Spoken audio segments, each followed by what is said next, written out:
Yo. Hello. Back. Yo. What up, everyone? Three amigos. What's good? Qball is sick. He's got some leakage. Got the Rona. Hopefully Q will feel better.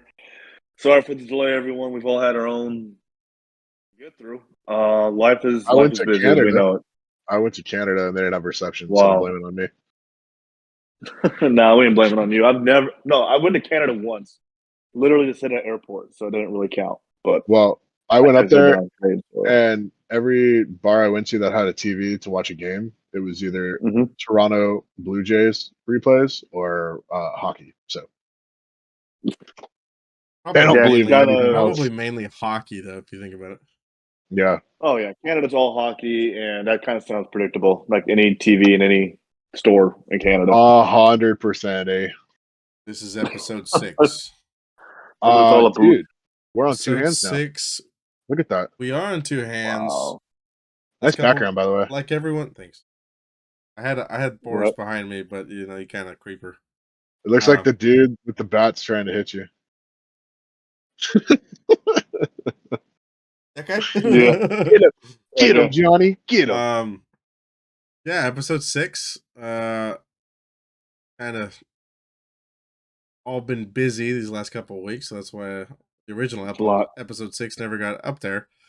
We all have. We're just gonna cover it all right now because and the viewers don't pay us to do this. Yeah. So if you guys want us to do content every day, then give us some money. I don't have to tell you. Yeah, we'll drop our Venmos will all pop up that way. Go fund me. Not mine, because my Venmo just goes to my wife, so I don't want that. You send it to me. Moving on. Make sure they get it. Well, moving on. Talk about what we know best. The good old Major League Baseball. Damn right. Crazy start, huh?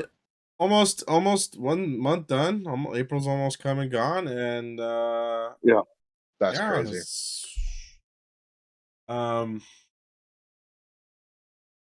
Where's our teams? Our team's looking. We got the Yanks. No. Let's talk about the Giants first. Let's toss it up a little bit. All right, we'll talk about the Giants. Our Giants are doing okay. Not great, not terrible. We win a few, we've done okay against the Padres, done okay against Arizona, ups and downs. We're not quite figured out enough of a strategic system to get a rhythm going, momentum, but it's still early. It's looking like I give it like a B minus, Hold on. B minus. You can take that Arizona. Let me say the standings in the NL West because they'll pop up over here at some point. The Dodgers are in first, but they're in first by a game. That's it. They're about to get swept by the Mets. About to get swept. Padres in second. And the Dodgers are 12-11. Otani's really paying off. That they're not way ahead of everyone else. I didn't realize the deferred contract also meant deferred ability at the plate. Deferred wins. Nice. But like I said, Dodgers are 12-11, barely over the 500 mark. Padres are 11-12, 1 game behind, and the Giants are 10-12 and third, game and a half behind. So honestly, looking at that division, anything's possible except the Rockies. Poor Colorado. The Rockies are just there to beat up. That's all I could say. We won against Miami, and that's great. We could not have messed that up. But it seems like we get so close to try to get 2 out of 3 versus any series, and we only get 1 out of 3. So we're not getting swept, but we have plenty of room for improvement. Our standings show it. I think that not getting too ahead of ourselves too early is good. We don't want to just rise too fast and then crash and burn by, say, June or July. So technically just staying afloat right now is honestly a good system. But what's in it? Snell's had ups and downs. Webb's had ups and downs. Minus is a little harsh, but sometimes it's just kind of needed. I mean, to be a little harsh. I'm proud of the wins we got. But I'm not seeing anything that really stands out as, wow, look what they just pulled off. I'm gonna tell you right except now. For I think one game in Tampa. From where the Giants, where the people were saying like, Giants are gonna be sneaky with their acquisitions that they got this year. And honestly, dude, other than Snell being slow to start, Chapman's been he's been raking, crushing it. Solaire's been crushing it. Michael Conforto has been really good at the plate. So you're seeing a lot of positives, and the season's still young. Yeah. So I mean, like, from where people, expecting the Dodgers to win 162-0, they failed that the first game of the season. Yeah. So I mean, at that point, dude, right now, you got 4 teams. Second or third. All you have the Dodgers, Padres, Giants, and Diamondbacks all literally within a game and a half fight. Anything can happen because the Dodgers are on an epic collapse, and I think we all called that one. But I didn't call it this early though. I didn't think they'd be that close to everyone else like San Diego this early. But I mean, that's the thing though. Like the Dodgers are the only team in that division that are above 500, and it's by 1 game. So like, if you're thinking about that, they're not running away with it. They're not. Yeah, no, this is going to be a dogfight in that division. So it's going to be a lot to watch.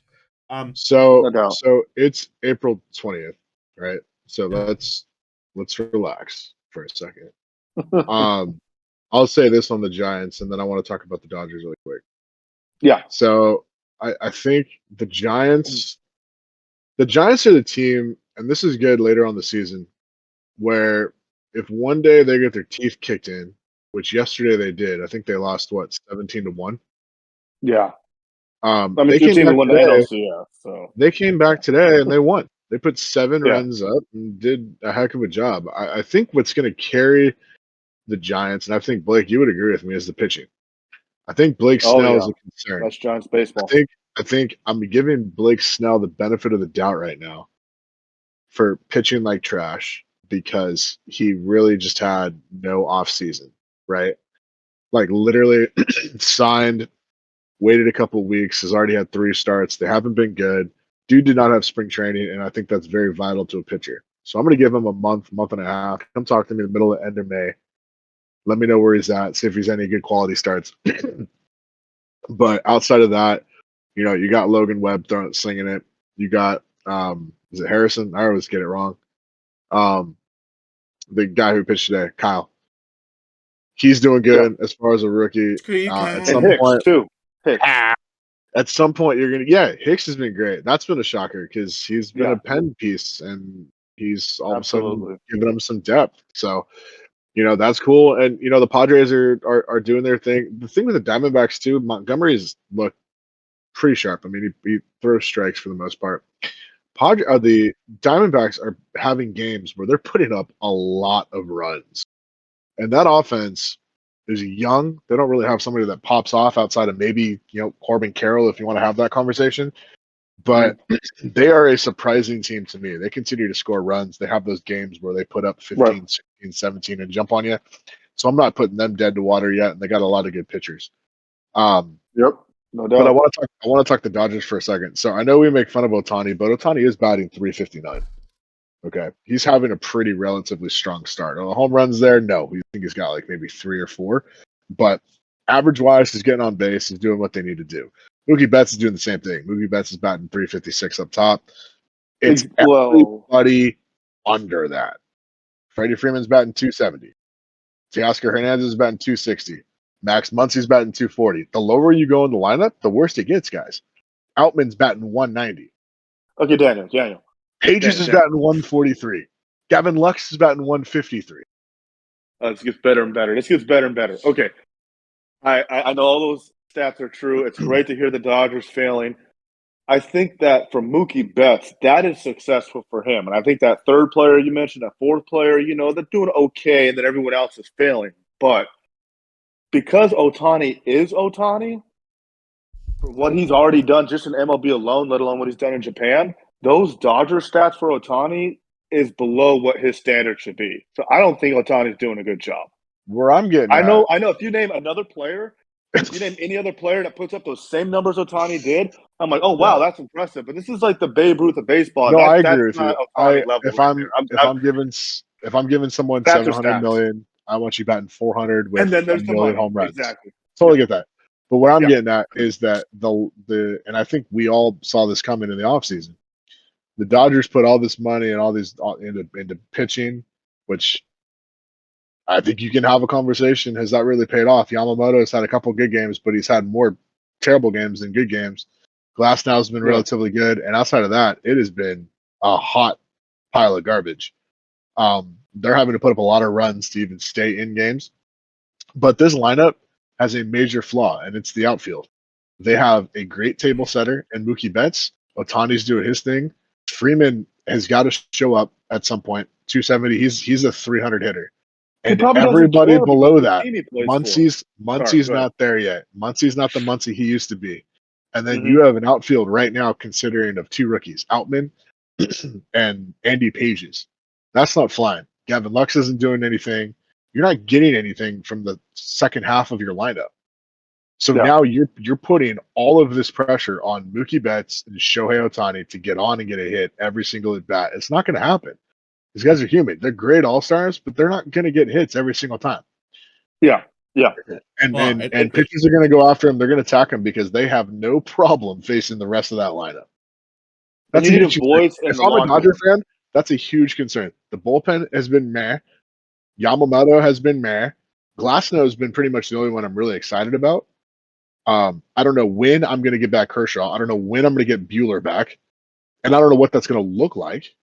Right, coming back from being out all last year, there's a lot of question marks already. And like you just said, the last place I want to be as a Dodger fan is in a dogfight for the NL West. When you have the Giants, the Padres, and the D-backs all hovering around my same record, I don't want that. I needed April to be after all the trades they did and the money they spent. Absolutely, I needed April to have a month just to take off. And this is where I start gaining my 2, 3, 4, 5+ game lead. It hasn't worked out.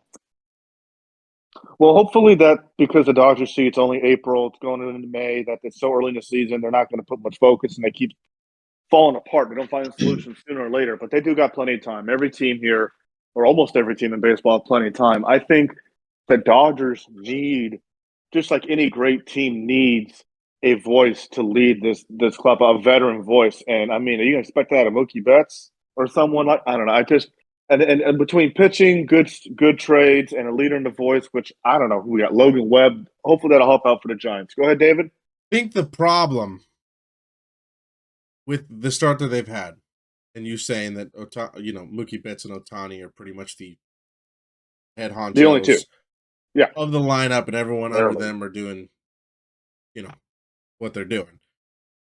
Yeah. The question is, how long is this going to continue? Because if this continues into next month and they slip, and by the time you're in real trouble. By the time you're at the All-Star break and the Dodgers are in fourth place, looking up, and these and you got 3 to 7 that can't figure it out. Yep. It's different when it's 2 teams going at it as opposed to 4. When you have 4 teams that are within a game or 2 of the division, and there's back and forth, D-backs, Giants, Dodgers, Padres, right? The margin for error is so minute. You can, like David just said, you cannot afford. Every team's going to go through a slump. It happens every year at some point. But you can't afford multiple slumps for extended periods because you start getting caught back in all of those, and you give some of these young teams. I don't want to face the D-backs rotation in August and September when I got to win some games. I'm not going to want to face the Giants up in San Francisco in that time. Right, you're throwing for a wild card, like a full season of Blake Snell, and I got Logan Webb to deal with. Yeah, exactly. Robbie Ray and all these. I don't want that. So you got to go out and you got to win it. And if I'm a Dodger fan, I'm a little concerned. Is all I'm saying. One more thing that I also wanted when you talking It's about early, the Dodgers need a voice. I think the problem is also that Keep lineup. it. You look at down that lineup. I think there's too many voices together. Mm. You know, How a lot many of do you think, stars in David? that lineup that How have many? carried other teams. Am I wrong? Am I We're right? gonna segue this, and if you want, to the Angels, because I think you can look at the Angels of the last 5 years, and if you guys have watched any of the Angel games this year, there's no Ohtani, there's no spotlight. It's really seeming like it's freeing up a lot of players to just relax and go out and play baseball. I think Shohei Ohtani is great.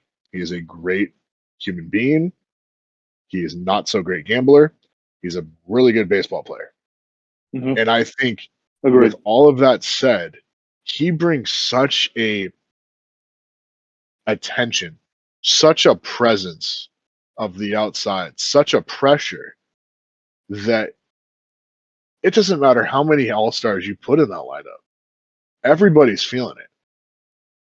And that's the way it was like for the Angels, right? Like every single year, it's like, all right, when are they going to make the playoffs? Otani's in the lineup. When are they going to do it? And it was just nothing ever clicked because there was so much pressure.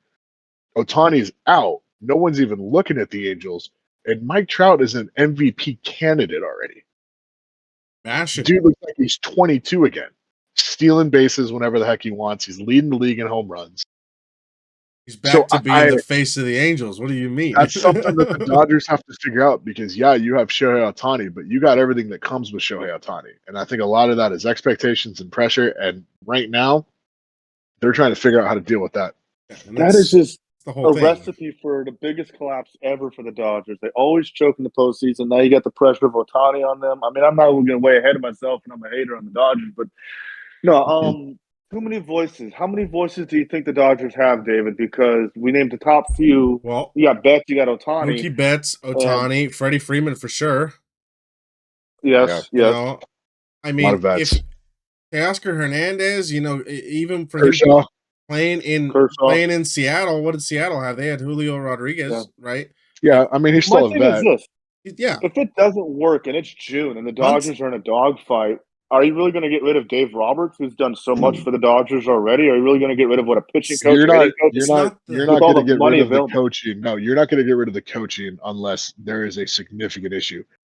Meaning, if we're in June or July and the Dodgers are in fourth, if that happens, Roberts is gone because at some point they're going to need to flick the switch and just recover something to try to salvage that season.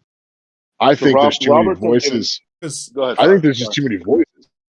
I think Dave Roberts needs to be the manager and say, "Hey guys, like look to your veterans for leadership, but like we got to get this going." Dave Roberts has never been that guy. Dave Roberts is the dude known for having really good teams and somehow messing it up in the postseason. But he's even a team 2 NLCS wins who hasn't been there in 29 years. So that's still something. Like I'm not trying to take his side, but like he got it done. But his teams are also taking him back to the Fall Classic. And he's had some 100-win teams swept in the first round of the playoffs too. True. With and this, like you can possibly say, even with all the success, even without Ohtani and without the additions since, when the Dodgers since like what 2017, when they started making, 17 and 18, making those late playoff runs into the World Series and all that stuff, where they continued to dominate the NL West. This is the first year we're looking at the standings, and it's April. I get it. It's a lot of baseball left to play, and things can drastically change. But if they don't, there is a possibility of this stacked Dodgers team missing out on the playoffs. And you got to think about it. Is it? It's to the point. It's to the point where it's like, if that happens, is this playoff? Is this playoff drought thing just following Ohtani around? Like, you think about it. Oh, that's cold, David. I don't think David said that. I get it's early. I think the Dodgers still make the playoffs. They have to. But I will say the more that they struggle, the more pressure is going to come on. And it's going to make it harder and harder and harder to control that, to model that, and to go out and do your daily thing. It's either going to make or break you. It's going to make or break you. So all these former MVPs that you want to put in your lineup, 1, 2, 3, prove it. Put your money where your mouth's at. Get it done. Otherwise, we're all going to be talking about the epic collapse, dude. Oh, we will one way or another. We are one way or another. I think the Central's closer than I thought, but it's too early to think about wild cards. The East, you still got the Phillies and the Braves, but let's segue from the NL West and let's move to the Central. And the Brewers are currently got a 1-game lead over the Cubs, first place. The Reds are in third. Pirates, that great start the Pirates had, Slow down a little bit. And then Cards. Yeah. Everyone's picked the Cards winning the division. They're in the cellar. They're in the cellar. But the Central. Did I pick the Cards? I don't think so. No. I think I'm pretty sure we picked. I think the consensus was the Cubs. I think the Cubs was one of them, and then obviously with like the predictions and stuff before the season started, where they had the Cubs up or the Cardinals up at top, was the real mind-boggling thing. I thought I said AL, NL, Central doesn't matter. The Central in each league weakest in baseball. So I'm gonna leave it at that. 2, 4, 7. NL East, Braves in first. Phillies are 2 games back. The Mets 2.5 games back. Mets started terrible. Now they're turning it on. Beginning of the season, they caught fire, and if they continue to catch fire, they're beating the Dodgers' butt. Right, so then you got the Nats, and then the Marlins won a game. They have 5 wins. They're 5-17, but they're in last place. They have 5 wins now. That pretty much sums up the NL. I mean, I think the standings are where they got to be with at least for now, Braves, Phillies duking it out. The Braves. The Braves took a huge blow because they lost Spencer Strider. It came out this week for the year. That's your best pitcher. So they're going to need to really lean on Max Fried. They're going to really need to lean on Chris Sale, who's had kind of a rough start to his tenure. But the Braves, the good thing about the Braves is that, I mean, you want to talk about a lineup that's deep. We talked about the Dodgers. That Braves lineup is as deep as it gets. Like you have just, and it's homegrown, like you said, studs from top to bottom. The thing that I do, and David, you can check this out. I think Ozzy Albies broke his toe or hurt his toe or did something to his toe to the effect of it hurting. Fractured his toe after hit by pitch. Yeah, that sucks. Yeah, he's on the IL. That what a great analysis. That sucks. That sucks. Well, I say that sucks because number one, he's been hurt before, and it kind of derails his team a little bit. He's kind of the engine that kind of keeps it going outside of him and Acuna. And he's just a stud second baseman. You take him out of your lineup, that's losing him and losing Strider. That's gonna hurt. Put him on the 10-day injured list and called up. Well, he'll be out longer. David Fletcher. So it's a fractured toe. He'll be out. He'll be out a month. I'm telling you right now, if this was any opportunity to pick on the Jets and actually try to get a lead in the beginning of the season for that division, the Phillies. Let's do it right now. Got to do it right now. You got Nola, you got Wheeler, you got Ranger Suarez, who's been great. Like, let's go. What are we waiting on? Well, what surprises me is that NL Central is a little closer than I expected. I know most years it's just like you have your first place and everyone else is way down in the cellar. So that makes wild card possibly very close. But, many more months to go. The Braves still got enough to take the lead over the Phillies. The Mets, they're doing great, but they got to keep it up. Like, just because they're having a great spurt of wins right now, and hopefully it'll continue when they beat the Dodgers and and all that. But it's the Mets. Let's face it, they'll take over. I think that the Mets are hot, right? They're Lindor's finally waking up. He had a rough start to the season. Alonso is like 1 for 30 or something like that. And the rotation is actually pitching good. Is it going to hold though? Like, am I really going to trust Sean Manaea? Mm-hmm. I'm good. So like, I'm good. Nah, I'm good. Go do your thing, Mets. Go sweep the Dodgers. Stay on fire, but like you're not holding it up all year. Yeah. I mean, it's still early, but yeah, we know the top team for each division. Like we could get surprised later on in the Central, but comes to the West, we have our expectations. The East. I think that wraps up the NL. I think that we're gonna no segue. matter how many bad, ugly losses we get, the Giants were not in panic mode. It's still early. We need to have that. Who should be the voice for our Giants? Who's our leading voice? That's my last question because, like, we know we got pitching and we got trades done. Our pitching's really good. Who should be the leading voice for the Giants? And then we'll move on to the American League. I would think someone with tenure with the team. Logan Webb? Matt Chapman? Problem. I'm sorry, Daniel, one more time? Matt Chapman would be mine. Logan Webb's been on the scene for a year or two. Blake Snell's been in the league longer, but he sucks. No one's going to listen to him. So, yeah, I don't know. It's ups and downs. And that's tough. That's tough. Panda's not there. You got Crawford went to St. Louis. You got that was the last of the original. And you guys come back. You guys got rid of what's his name, Joey Bart. Oh yeah, for sure. If Brandon Crawford was still with the Giants, he would be the voice. No, without a doubt. Joey Bart went to Pittsburgh, I believe. David can check my sources. Giants tried so hard to make that work, and it just didn't work. I remember years ago, we're like, to the Pirates for, I believe, his first 2 games, he had 2 home runs. He's currently batting .385 for Pittsburgh. Wow! Today he went 1 for 3. So I hope that doesn't come. I hope that doesn't come back to bite you in the butt because he was a first-round pick. Yeah. No, I think it bit us in the butt already. We were trying to make him great enough to replace, the legendary Buster Posey, and he just couldn't figure it out. There was barely any games. We always had someone else other than Posey. Sometimes it's a change. It's a change in scenery that gets somebody going. Maybe that shot-up was too big, taking over for Buster, so he had to go to a team that doesn't do anything. Player of the city, the stadium. Yeah. Yeah. No one goes to the Pirate games because they're too busy going to Penguin and Steeler games. Like I don't know. Let's segue to the AL West. We need a voice. Yeah, go to AL West. Oh boy! As of right now, the Rangers are 11-11, first place, tied with the Seattle Mariners. They're 10-10. The Angels are 9-12 in third place. The Athletics are 8-13 in fourth. And the Houston Astros are 7-15 and dead last.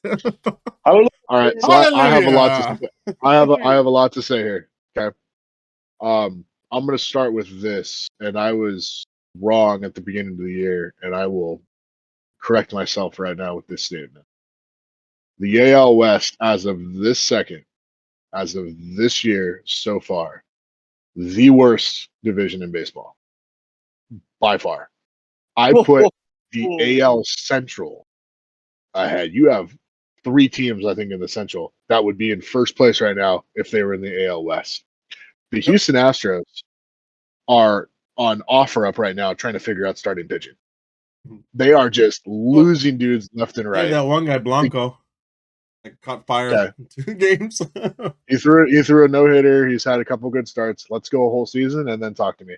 They just got Verlander back and pitched pretty well, I think, on Friday last night. But he's 43. Hunter Brown has looked like absolute trash. He has been getting lit up. He had a game against the Royals a couple days ago and gave up 9 runs. Just absolutely destroyed. Didn't even get out of the first inning. So Framer Valdez is out. Get out of the first. Like and their offense is not doing what people thought it was supposed to be doing. Like they are struggling. So they need to figure out their stuff. Oakland, they deserve get out of here. We're not even talking about the A's, the Sacramento A's, whatever you want to call them, the homeless A's. I don't care. Homeless. We'll talk about the Angels in a second. The Rangers have been good. They have not been great.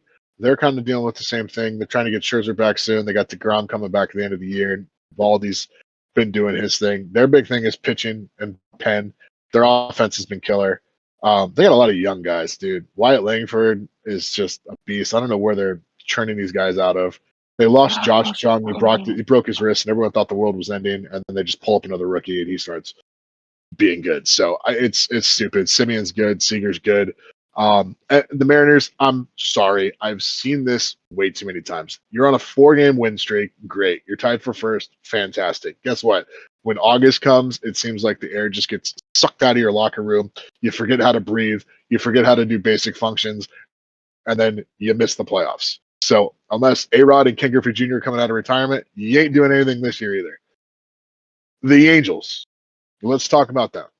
They have been the first 2 games I wanted to cry myself to sleep because I thought they were not going to do anything this year at all. They gave up 14 runs.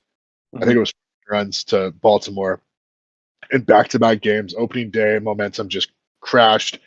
I don't want anything to do with baseball. Since then, they've been up and down. They've been, taking it to teams. They've been in games. They've blown a couple late, but they're I think better than what I anticipated at the start of this year. I'll take a 9-12 record. Which sucks today is that they just lost Anthony Rendon for the foreseeable future. If you guys didn't watch the game in Cincinnati, the very first at bat, he beat out a single to first base and tore his hamstring. So God knows how long he's going to be out, which sucks because next year, buddy. He had a terrible first week, but since then have been lighting it up and figuring it out and actually kind of look like the old Tony Two Bags. So the fact that we lost that now, that's a big hole. Mike Trout, we talked about him. Dude's back. All those people that wrote off Mike Trout, that said he's too old, that he's always hurt, that he's no longer the best player in baseball. Well, eat your words, bro, because this guy is on a mission. He does not have a spotlight on him. There is no more expectations for this team to do anything this year because no one's expecting him to do crap. And he's out there, and Ron Washington is giving him the green light. This dude is stealing bases. This dude is hitting dingers. The unfortunate part is no one's on base for those dingers. I think out of his 8 home runs, I think 6 or 7 of them were solo shots, which still sucks. mashing though. And he's got Taylor Ward behind him. Taylor Wood's been doing good too. As of like yesterday or 2 days ago, led the league. And switch the lineup.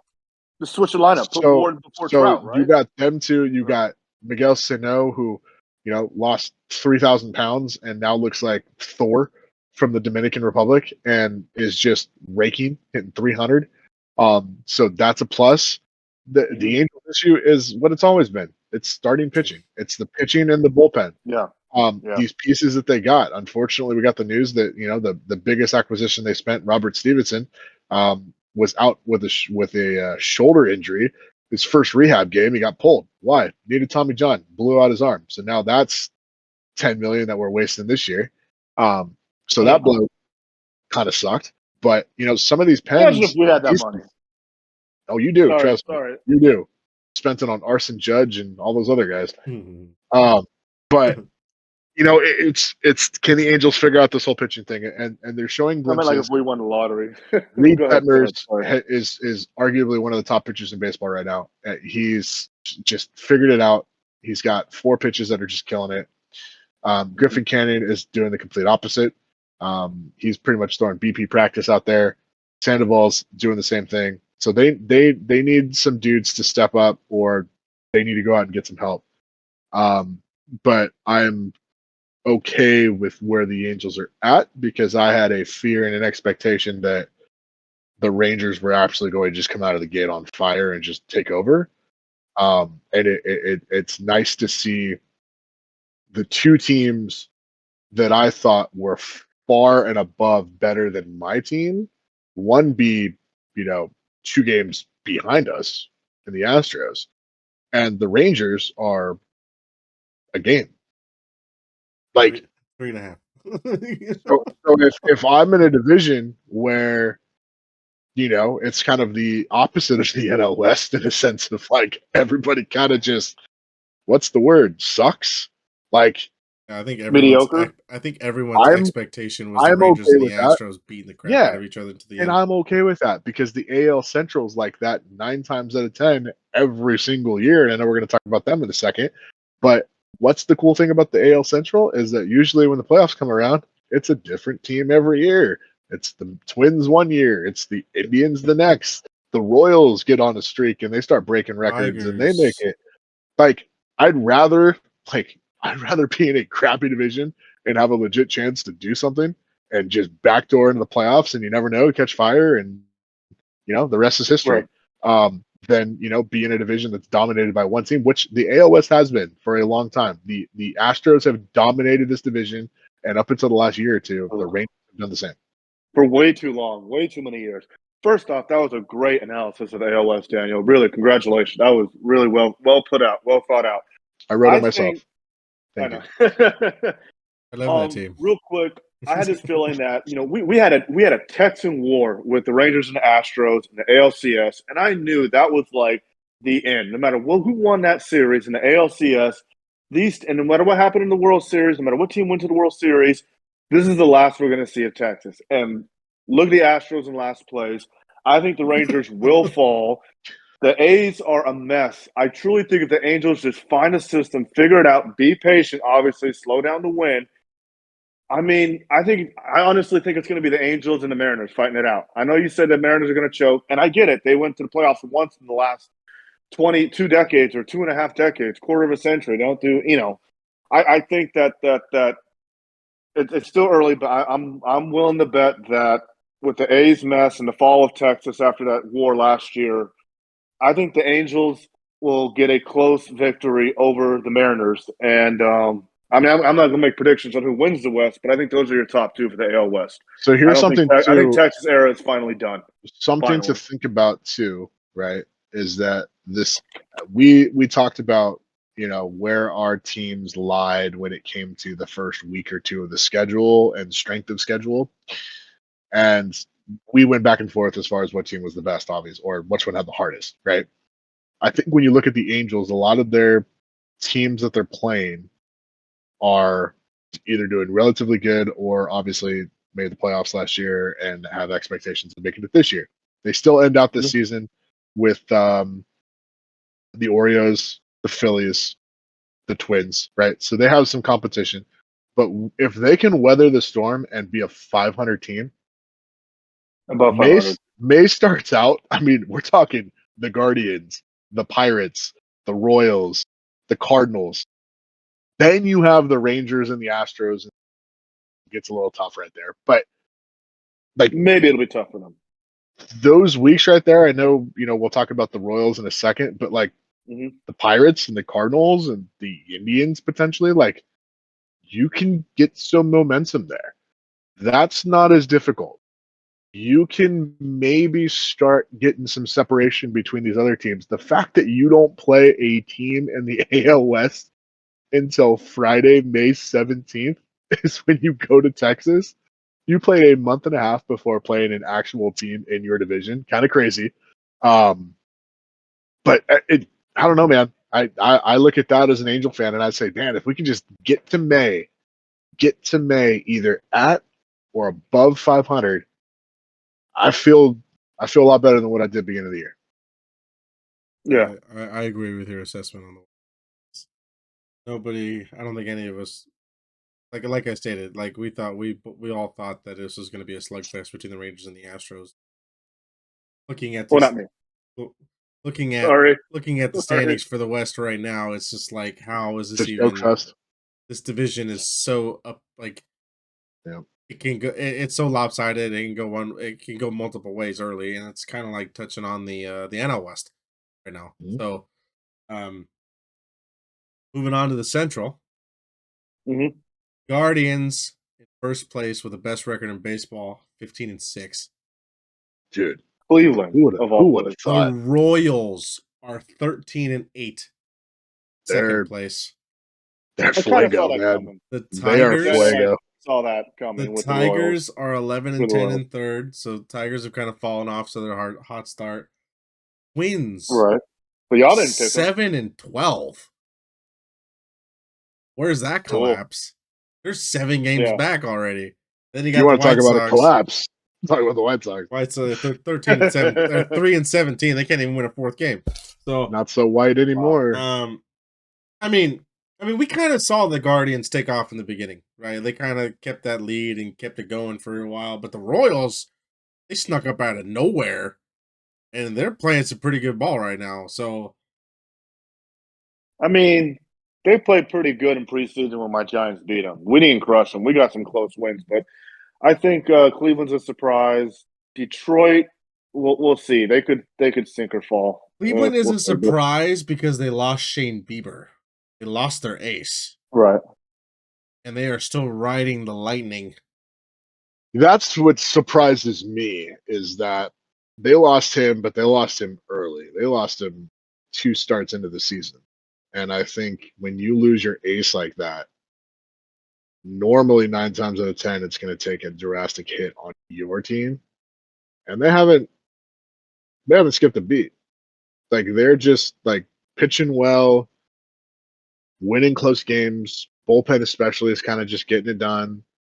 You know, Jose Ramirez is the leader of this team, so they're doing it. But they're a well built team, I think, from top to bottom. As far as just like they're not going to overpower you. They're going to play a little bit of small ball. They're going to hit a home run occasionally. Like they're going to do whatever they need to do to get it done. As of right now, the Guardians are 10-3 on the road. Yeah. So they're doing better on the road than they are at home. Road warriors, which is what you want to do, especially late in the season. Yeah, it's very hard to be successful on the road. Yeah. I mean, look at the Rangers last year. That's what they did. Road wins. Yeah. Yeah, no doubt. I think wrong page. Central. I don't know if it'll last forever, but I think it can last a long time in Cleveland. Don't count out the Royals yet, even though I hate them. Detroit might sink a bit and then pull back up later on. It's just so early. But White Sox are kind of looking like I think the AL Central is but it's pretty dark. I think the AL Central is going to be finally for a long time. It's been a while since there's been actual competition with multiple teams in that division to actually fight and actually have a decent sized lead and people playing catch up and things. So yeah, kind of nice to see. Life is, you know, I'm not writing off the Twins either. Like they've had some injuries to start. I know Correa's out for a little bit, so like, look at the difference, right? The Guardians have taken off. The Twins have kind of stalled out, and the Guardians have a 7-game lead already.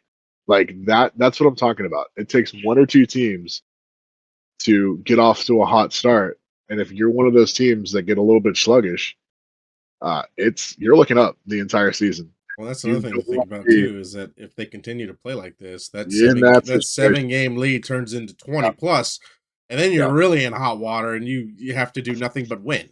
So So I think I like what I've seen so far from the Tigers. I think they're a lot of young starters that they have, the 2 dudes that they got going. Home struggles, I think but you know they're still staying afloat. But I think the Tigers are one of the teams where it's like you got off to a fast start and you think, you know, beating expectations, but like you're going to come back to earth at some point. That lineup just doesn't. But that shows you if they do catch fire, if they do continue to catch fire at times during the season, they can get there. You know, they got young players, and they can make a run. I'm more impressed with the Royals because they have a lot more young talent. I mean, Bobby Witt's a freaking stud. So that dude's awesome. They got Brady Singer. They got a couple other really legit young pitchers that they have. And they're kind of similar to the Angels in the sense of like no one's picking the Royals to do crap this year, guys. Like they're literally just out there playing ball. And that's exactly what you want for a young team. So, you know, they're out there. Salvador Perez is balling. He's turning back the clock a little bit and going yard. I feel like I'm watching a freaking home run highlight reel every single night from him. It's going to be last season then. No, dude. You know what's funny is, David, you can look this up, but the running joke is like, how old do you think Salvador Perez is? Without looking it up. Before I look it up,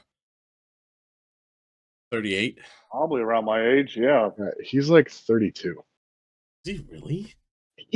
Dude, he's been around for so long. I know.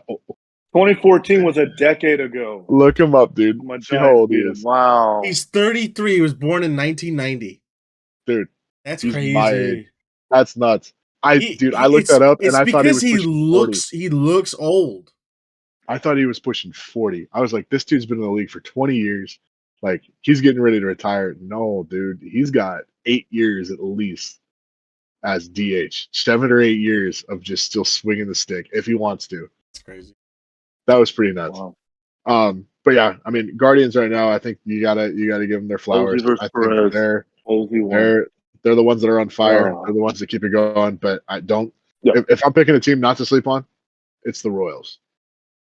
Yeah, but they'll fall eventually. But for the winning division, yeah, I think that's the every team will hit snags. Every team will hit snags. I mean, they're gonna fall. But my thing is like, we weren't afraid of the AL Central before, and yeah, they're better than expectations this year. But this also means that their expectations were that they're probably going to fall. All 5 of them are going to fall back down to earth at some point. So yeah, but not for a long time. Not for a long time. Right. You want to cover the AL East now? AL East at the Yankees in first, 14-7. All right, look at David's team up on top. Orioles are 13-7, a half a game back first. Blue Jays are in third, 12-9. Rays are in fourth, 12-10. Well, Red Sox and the Rays have 12-10 records, so fourth and fifth place. So it's kind of how we predicted it to be. Yeah. But I will say this: this is the toughest division in baseball because every team is at least 2 games over 500. The Red Sox, for a majority of the season, outside of the last couple games, I mean, the Red Sox were in that 2-hole. The Red Sox were fighting for the top spot. Again, I know it's early. We're 2.5 games from around. First to fifth. Yep. So we're flipping it around. My Angels just played the Rays, and I know the Rays took 3 out of 4 from us. The Yankees are playing the Rays right now.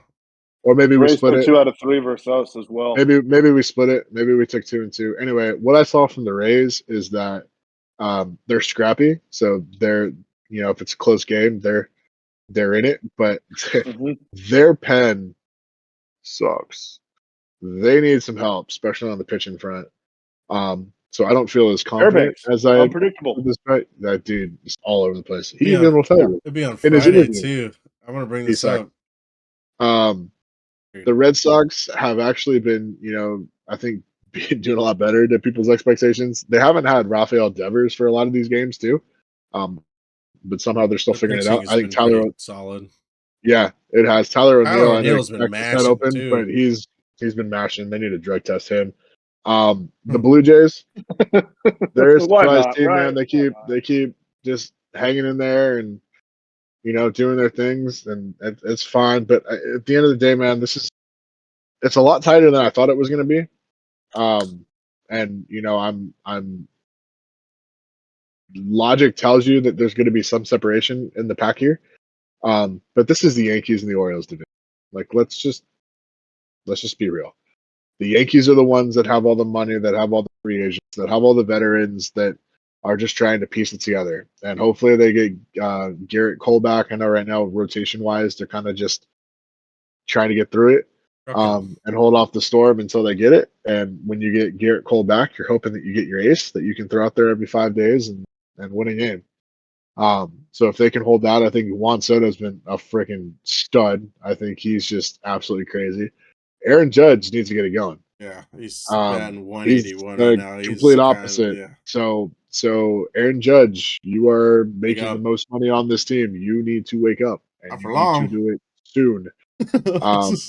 Because New York has a reputation of eating you and chewing you up and spitting you out when you perform. And if you don't agree with me, go talk to Mr. Alex Rodriguez. He'll tell you all about it.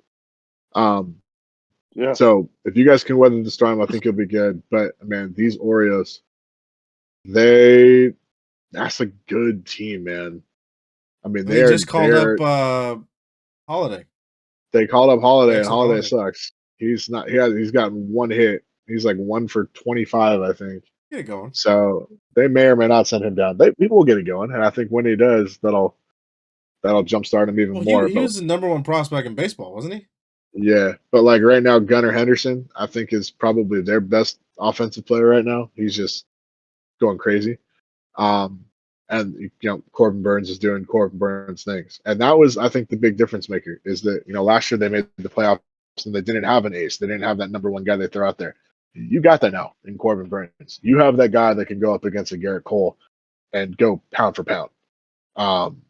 So Orioles are a threat. Orioles are young. Orioles got a lot of room to, make acquisitions and trades and stuff like that aren't going to hurt them. Farm system's loaded. So they're the team I'm scared of, but it's good to see Juan Soto carry this Yankee team when Aaron Judge doesn't have it going on. Because I think when Judge does figure it out, and if Soto's able to continue your thing, Yankees are going to take off. This is where I'm going to come in because I've watched Also, every game. Volpe has been amazing. Volpe has been arguably the second best hitter on the team under Soto. Yep, I agree. Problem that the Yankees are facing right now is I wouldn't honestly say the rotation because they're getting it even for a lot of the close games are low scoring games. Like today we lost. But like Hector, he's finding his groove. He pitched today.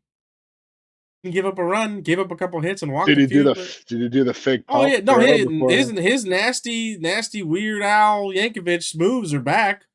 Rodon's figuring it out.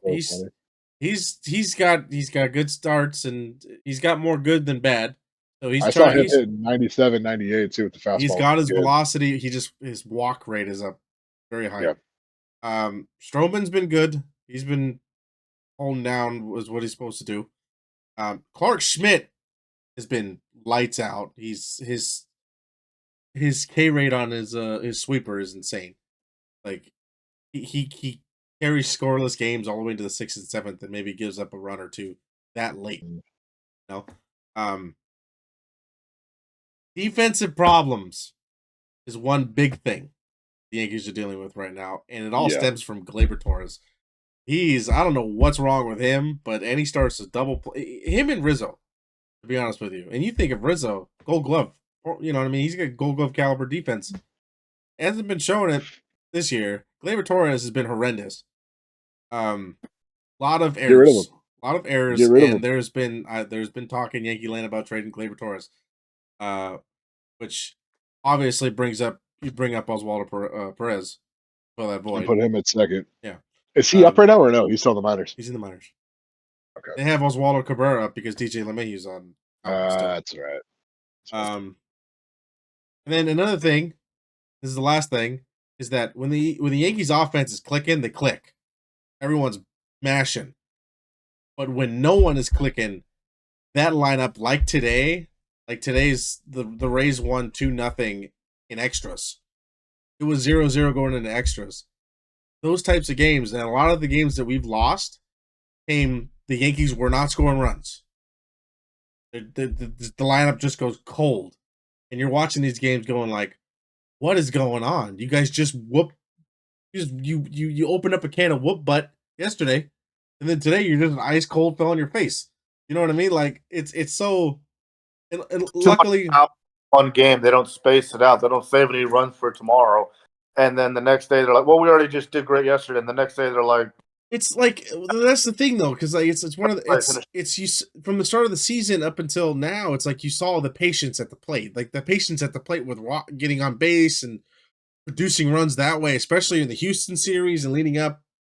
The first couple games where they went on that stretch, the patience was there. The patience just kind of dropping off a bit because a lot of people, like even Juan Soto, even though he's hitting balls and everything, getting base hits, hitting dingers, he's 3 strikeouts. Like the patience is kind of leaving a little bit, And it's, David, do you think they have? I'm not comparing them to them, but I know we talked about it. Do you think the Yankees' issue with their lineup is very similar to that of the Dodgers? When you have like today's game, for example, you have Volpe and Volpe and Soto leading off. Volpe's hitting 307, Soto's hitting 354. Right? There's arguably your two, not arguably, it is a fact. Those are your two best hitters thus far in the season. After that, Judge is batting 179, Rizzo 232, Verdugo 233. Grisham doesn't even have a hit yet. Stanton's 230. Torres is 195. Austin Wells, I know he was spot starting probably. 063. Like the lineup. Him and Trevino flop. It drops off so quick after Aaron Judge, or when it hits Aaron Judge, and it's very similar. He's actually having a worse year than Freddie Freeman, but it's very similar in the sense of like Freddie Freeman is a notorious 300 hitter. Aaron Judge probably isn't a 300 hitter, but Aaron Judge is a lot better than a 179 or 197. Oh, without a doubt. Yeah. No, I mean, I see the similarities, but the only difference is that he actually. Your pitching's better. And I think that's why you have. I mean, you guys are both leading the division and whatnot. I just see that lineup and a lot of people that are not meeting expectations that need to get it going. At least the pitching side of it with us. Yeah, I agree. I feel like the similarities between the Yankees and the Dodgers lineups are there, right? Regardless, doesn't matter what team you're on. Doing bad, you got to get, especially on the Yankees. You got to get your stuff together. Yeah. And at least don't go up there with the expectations of just hitting home runs every at bat, because I feel like that's what Judge is trying to do, and he's trying to swing for the fences. He's got to bring it back. He's got to get the basics. He's got to go line drive opposite field. You just get on base. Don't care how you do it. Set the table. Keep the lineup. Keep the line going, because we're trying to flip this thing back for Volpe, for Soto. Like, they're just going to start walking Soto to pitch the Judge, and that sounds really weird to say. But if you got a guy batting 350 and a guy right behind him who's a former MVP, but he's batting $180, I'm going to take my chances with that guy and see if I can get a pop up. But Daniel, spotlight on New York, that puts that pressure on them to compare their lineup to the Dodgers. Dodgers, you got Ohtani.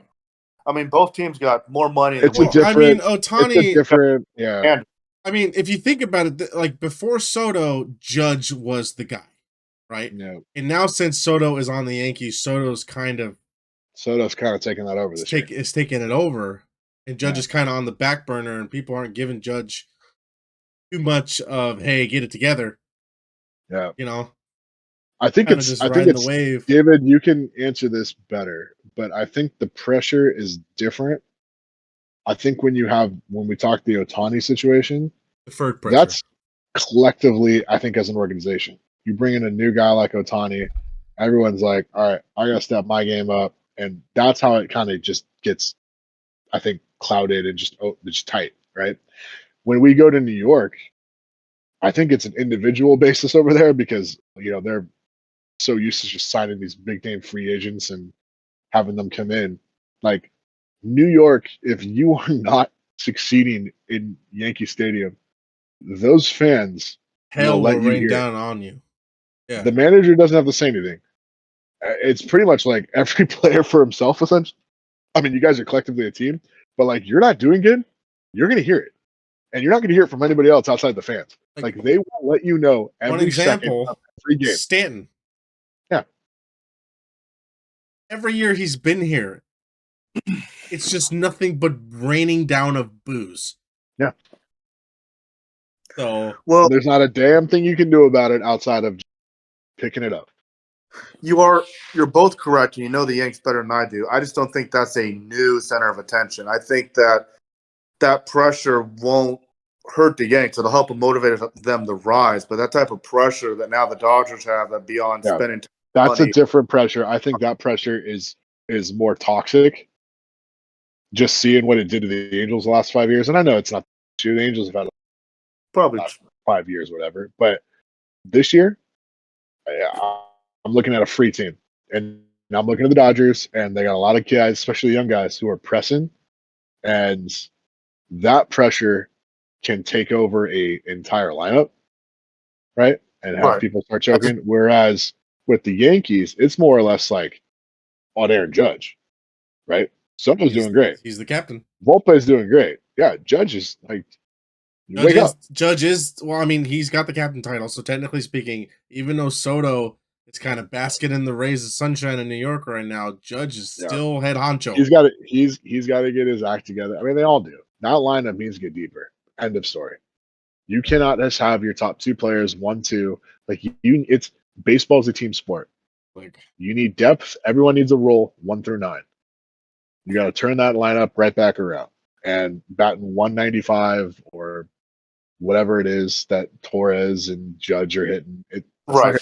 It's very good points. I think the only point I was making is that it's the same high Yankee standard. The Yanks know that, and they know as a team they can pull together. Yep. Dodgers technically with Ohtani, just this year alone, it's a whole new type of attention of spotlight, and I think it'll hurt them. I really do think it'll hurt them. I know it sounds biased, but at least for the first year, I mean, they don't handle it. And you got all that talent, and even Dan, you're saying yourself, they're going to win the first like 20 games of the season. Look at them now; they're a couple ahead, and yeah. So game ahead. And it's probably the closest I've seen every division all together collectively than any other season. I think the big trivia question we could have is what division is the closest? And it's the AL East. And to your point, I could totally see a situation where either 4 of the 5 or all 5, if they keep it going, are over 500 fighting for 3 playoff spots. Could totally see that. For AL East? For AL East. Right, because I was looking at it. I just had it here. AL East is the closest. And what's crazy is if you just exclude the Astros and the Rockies, both West divisions are right there. Like, you just exclude those. The Rockies are always in the bottom, but you exclude how bad the Astros are. Let's give it a week. Maybe the Astros get a little bit closer, which we hope not. I mean, both West divisions are right there behind the AL East. I don't think we've ever had something like that in a very I mean, the AL East are the only teams right now that's got everybody over 500. That's something, stay for it. Because we all thought that the Red Sox, I mean, they, on paper, are not a great team. And that's what we need to Google. Is when's the last time we've seen standings this close? When's the last season we've seen the AL East this close, or just all divisions together? Yeah. I mean, it must have been. I'd go at least 13, 11 years or more. I wanted to say one more thing about the Yanks. Go ahead. Before we're gonna close it out here. Close it out. One thing, going back to the pitching, is that I feel like now, since all of that the start of the season pressure is off the rotation a little bit, that initial impact of just trying to be what it is without Garrett Cole leading the helm. Yep. I feel like I've stated, I think the rotation, they're doing what they can to keep the Yankees in the game. And if the Yankees have a lead, the bullpen locks it down.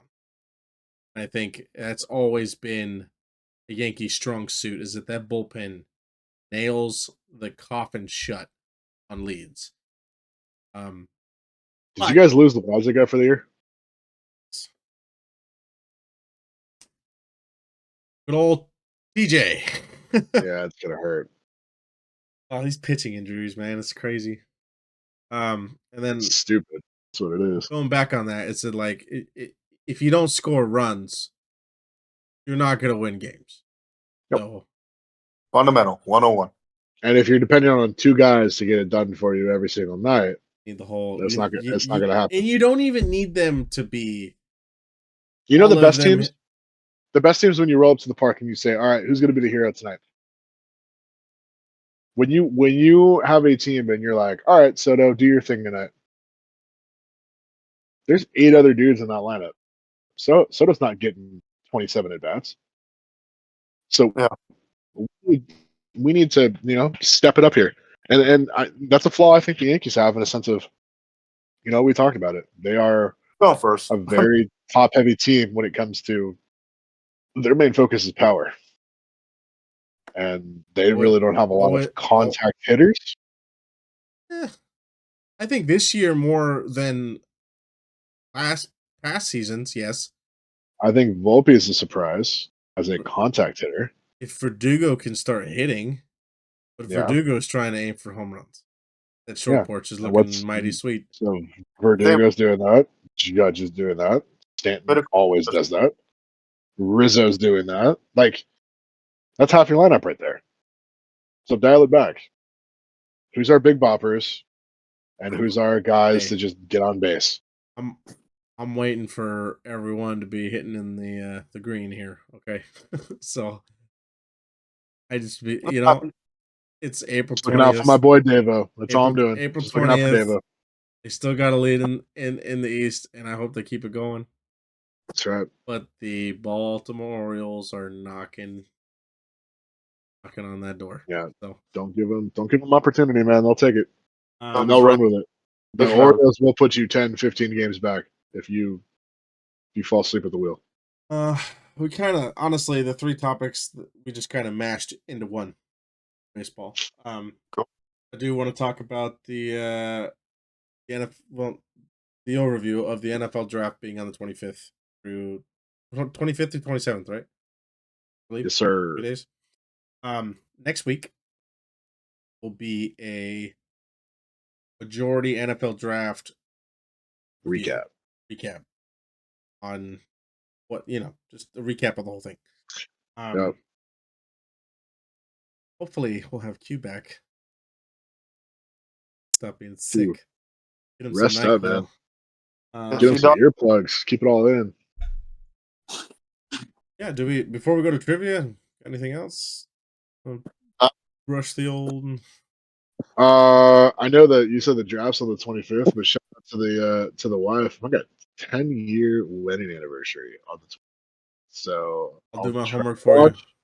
I'll try to watch the draft, but also probably going to dinner. So I'm not gonna watch the draft. Have a great anniversary. Congratulations. Y'all were at my wedding 10 years ago. How Yeah, it was.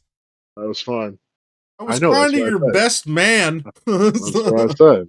That's what I said. It was an epic dance party, and the in and out was flowing. Oh my god, that's funny. Oh, good times. California. There's some from California, but I miss In and Out. We'll do one trivia question. Real quick, I promise. They got this burger place called Relish out here, and you can build your burger kind of like Five Guys. You customize it, this and that, put it together. First place ever. And it was the third time. I didn't do it the first time. I didn't do it the second time, but the third time I said I'm gonna try it.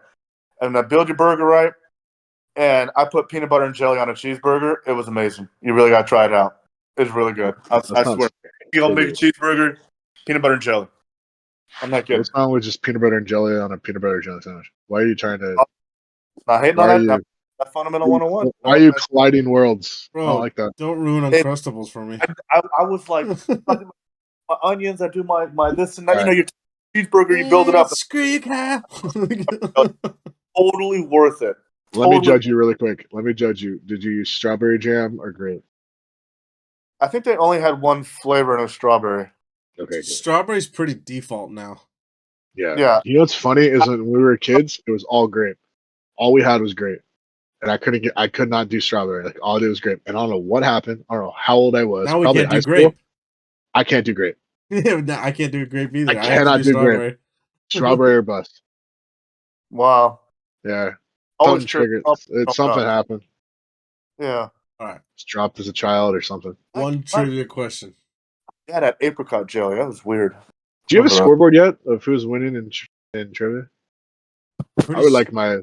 I don't have the for sure numbers, but I'm pretty sure Qball's missed a couple episodes. So I'm pretty. You're in first, Blake's in second, Q's in third, I think.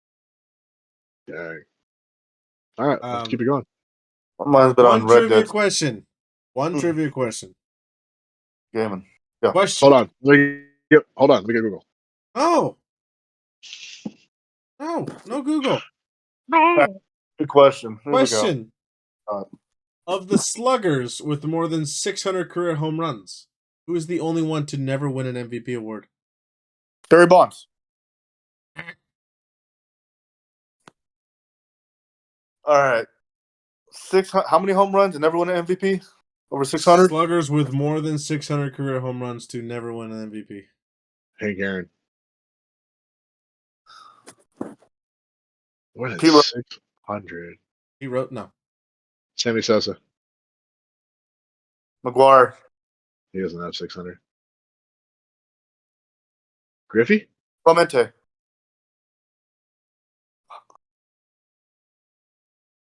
600. Jim Tomei. Hey,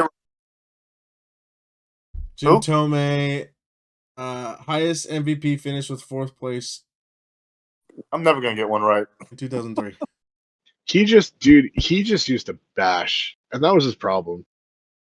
Like, he never had a year where he hit 60 like Judge, right? Because I think when that happened, even with Ohtani had a great year that year and probably should have won the AL MVP. But like, how do you give it to him after a dude just hit 63. 60 plus? Yeah, just broke Roger Maris's record. So like, he never had a year like that. But 62. Tomei was consistent.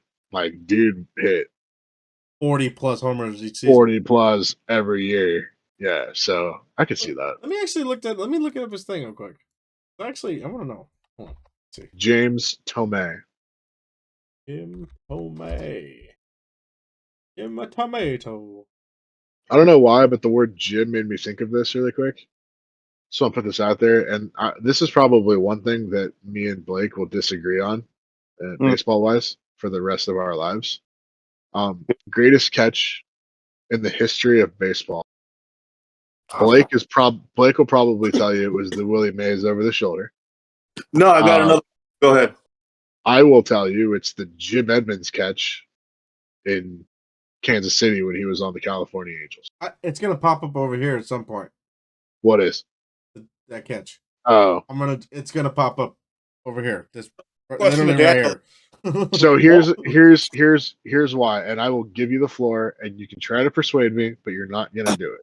Okay. What was at stake? That's all. I understand what type of game Willie Mays was playing. I think it was a World Series game, right? That's not my answer. Dude was like playing the Polo Grounds, where like center field is like 8,000 feet wide, and had all the room in the world to go run this ball down. Was it a great catch? Feet. Yeah, but like it was over the shoulder. What Jim Edmonds did in Kansas City that one fine evening, I don't think people who played baseball realize how difficult of a degree of a catch that was. This man did not see the ball. His back was directly to where it was hit and had to full blown sprint and then extend out all the way and catch it on the run. The most difficult play I've ever seen in my life. Right. So athletically, he is stretching his body to do the darn near impossible. And as an athlete, it's an incredible catch. My thing was like, what's at stake? Because for me, it's Gregor Blanco for Kane's perfect game. I'm not saying he did what your Angel did, but he did run out. He saw the ball, so that's different. So that's more credit to your Angel. But Gregor Blanco ran out and made the catch. He saved Kane's perfect game. It was the only play that could have ruined the perfect game, and that perfect game tied Koufax's 13 strikeouts. It helped the Giants with all the records they built in 2012 to win that World Series. I mean, I've been going forever. I'm here to brag about my Giants, but there was so much at stake for that game, for that perfect game, and it was for the team and for the season why I made it the best catch. As an athlete, if I were to see how Gregor Blanco made that play, and again, it was at Giants Stadium, I want to say center field. You know, he's going towards Triples Alley, but I'm trying to remember. You know, it's been over 12 years ago. Jeez, time flies by. But I think that as an athlete, Jim Edmonds may have the better catch. But as for what's at stake, for what he helped the team accomplish, Gregor Blanco takes the crown. He saved the perfect game. I think it's a different category because there's been other catches that have saved perfect games like that, like the Dwayne Wise one with Burley when he was in Chicago. Dwayne Wise with 2 outs in the 9th scaled the wall, half his arm went over the wall, and he caught it and brought it back. And Mark Burley had a perfect game. So it's like there's other plays that have done that. But I think if you take if you redo that play, right? If you give someone an opportunity to completely redo that play 10 out of 10 times, you're probably going to get the Gregor Blanco catch done a couple times. I don't think anybody does the Jim Edmonds play unless it's Jim Edmonds, and I think he can only do it one time. But I know you believe if the opportunity arose, Trout can do the same thing. I think anyone with the athletic capability can pull off moves. I love Mike Trout, and he has made some damn good plays. Absolutely, but I also watched Jimmy Edmonds play center field. Mike Trout's a better player. Jim Edmonds, alone with his defense, should have made the Hall of Fame. Wow. Are you saying Trout couldn't have made that catch? I'm saying Jim Edmonds is probably the only one that can make that catch. Wow. Daniel should run for politics. The way he answers questions, he's good. Daniel for president. Dude, I'm again different. Go back and watch that video, David. I know you've already played on the side. It starts off. Jim Edmonds is playing freaking shallow center field, so he has to cover probably 100 feet plus on a dead sprint, not even looking at this ball because he's so far in and doesn't see the ball until it's right in front of him. Like it's just going out on a whim and catches it. I've never seen any play like that that's remotely close. Yeah. To the degree of difficulty on that catch. David, send that video. Or let me see if I can YouTube it. I am kind of down to see it. And then Kane's perfect catch. I mean, Blanco's perfect catch. Great catch. You want me to send to you now, or no? It's just you'll get it after. Then we can. Next episode, we're gonna play them at the same time, and we're gonna talk through them. Well, that's something. That's what we're gonna do. Famous catch. I don't know. We're gonna pull up and we're gonna vote for probably top 3 greatest catches of all time. We'll stream them here. We'll dissect them, and I will prove you guys wrong. Jim Edmonds' catch is the greatest of all time. All right, pretty much covers everything. Yeah, it's a bit longer episode, but we mashed a lot together. Yeah, it's 4 in the morning. God. Wakey, Blakey. Oh yeah, Daniel gets the point for that trivia question. Of course, send it. We well, Gregor ran farther. Oh, we got to debate. We'll start next week's episode before we dive into the draft. Stay on, bro. Stay on. We'll talk about this. We disconnect. I got Red Dead Redemption. David said, "Hey, let me do an outro." I got video games to play, bro. It's my weekend. Oh, Mr. Clean.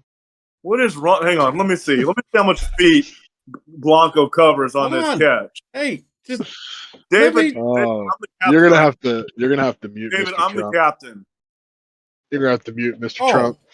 Are you now? No.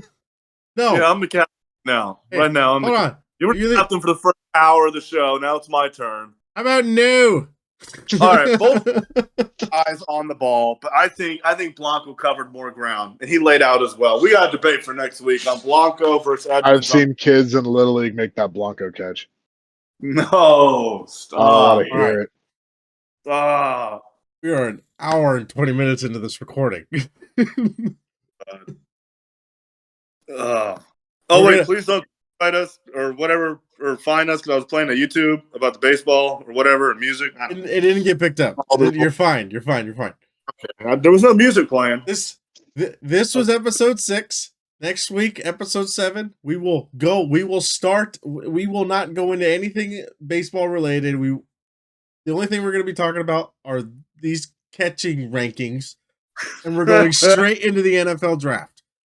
That's how next week is going. Catch into this conversation, and I will win.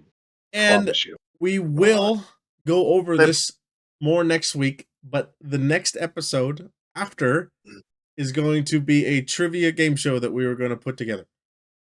I better remember this for next week. We will brush up more on this next week, but I'm not going to win trivia. Two episodes from now will be Sports Jeopardy. Qball. If you're watching, when you're watching, Qball, who made it? Please get well. Please get well. Come back and be a part of this. Stay at home so I don't take you to school. Don't worry about it. Anyways. Episode 6. It's been a great show. Down and out, baby. Down and Out Sports Podcast. Been a long one. It feels it's been a good one. Feels good to be back. It's been a good one. Feels good. Answer my calls, boys. Answer my calls. Same time next week. Same time next week. Peace. He already left, but take it easy, everybody.